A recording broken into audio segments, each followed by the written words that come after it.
Hey everyone, this is Priyatama. In this video, I'll show you how to download a file on DLSurf. So let's get started.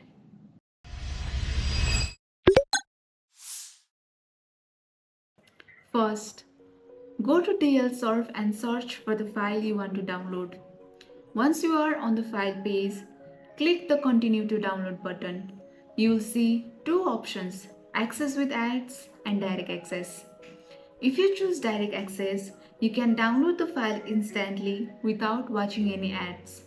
With DLSurf Premium, you get ad-free downloads, 1 TB of free storage, unlimited AI uses, online file viewing without downloading, and much more, all just for $4.99.